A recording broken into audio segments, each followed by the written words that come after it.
You're listening to Rabbi Aryeh Wolbe, Director of Torch, the Torah Outreach Resource Center of Houston. This is the Jewish Inspiration Podcast. Welcome back, my dear friends, to day number 68 of the Orchos Tzaddikim, Ways of the Righteous, in the Treasure for Life edition. We're on page 403. Tiferes HaNishama, the soul's beauty, shetispor b'tiferes hasimcha asher tismach b'Elohim. V'tavik ziv yir'asa lahavik yikar hoda. The soul's beauty is exalted in the glory of its joy in Hashem, the radiance of its fear illuminating its grandeur. The light of its preciousness will then be found pleasing to its Creator in the love of its desire for the yearning and passion of loftiness, to be crowned with the beauty of clean, pure thoughts. Ateres yefia machshavos hazakos hatahoros vatino hemes migodel gil alitzusa lidida.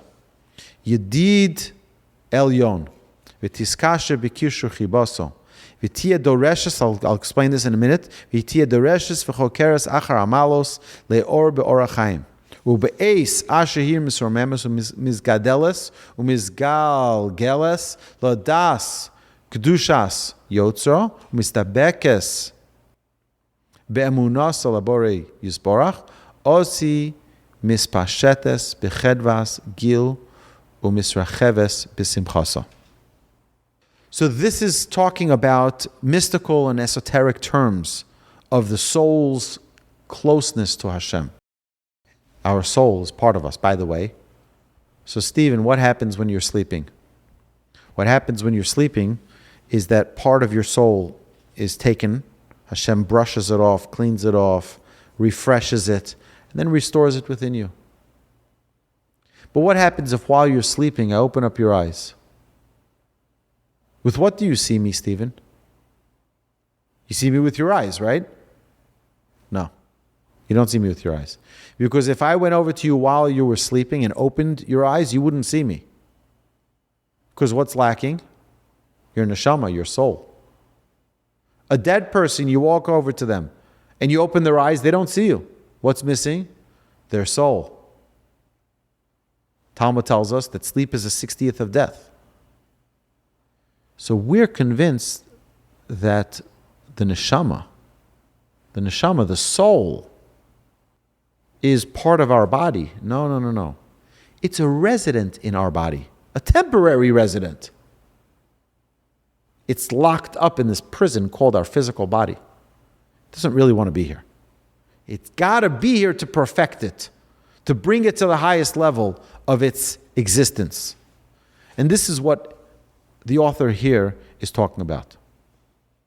Od yesh to'elos b'simcha. See, he says when the soul gets to its point of perfection, then you're at a whole new level of happiness. Od yesh to'elos b'simcha. There's another aspect of simcha, another benefit of simcha. Ki shnei anoshim she'amar aleihem Eliyahu shehayu mibnei olam haba. There were two people. Someone approached Elijah the prophet, and they said, Elijah, tell me who's an example of someone who's got a seat in the world to come. Like, just tell me who. So he says, these two guys in the marketplace, you go over to them, ask them what their secret is, but they have a portion in the world to come.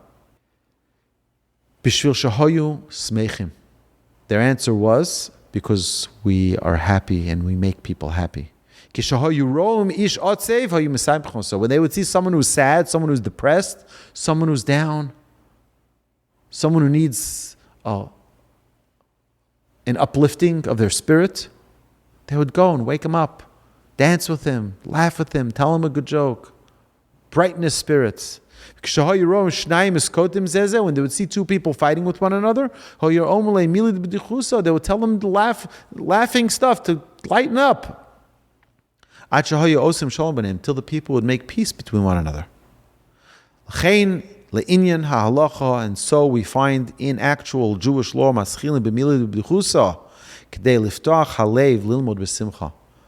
a good teacher is supposed to start class with a joke, with something that opens up with laughter. There's a great sage, was known as the Magid, as the tale teller of Jerusalem. He was known as the Magid of Jerusalem, Reb Shalom Shradron. He always started his lectures with a joke. Someone once approached him and said, it's unbecoming, it's not fitting. You're such a righteous, holy scholar. You start off with a joke. See, he says, did you ever see a child who's taking medicine? No child wants to take medicine. Why? It's disgusting. No child wants to take medicine. But what does the mother do? What does the mother do? The mother makes the child laugh or promises them a candy, and before they realize, they slip in the medicine. He says, what I do is I teach Torah, and that's medicine for the soul. But the body's rejecting it, and it's saying, no, I don't want it. He says, so I make a joke. And they laugh, and then I slip in the Torah. That's the medicine. It's a Talmudic teaching that before you learn halacha, you should say a little something lighthearted. So you open up the heart to accepting with joy. So there's a benefit. We mentioned previously in this series, talking about happiness, of the dangers of frivolous laughter. Comedy, late night comedy, mocking people, laughing at others. But we also see that everywhere in Judaism there's always, my favorite word, balance. You must have balance in Judaism. There's no extremism in Judaism. Everything is balance. Extreme one way, not good. Extreme the other way, not either good. Balance. To become a person of mockery and laughter, a comedian who's laughing things off, there's nothing serious ever, no good. That's an extreme. To be all depressed and sad, that's the opposite extreme. There's a proper way to use it. There's a way to use it to help uplift. You see someone sad and down, give them a good joke. You see someone who's not willing to accept Torah, start your class with a joke. I don't need to, because you're also wanting to learn. You come with such eager desire. It's amazing. I don't need to say any jokes.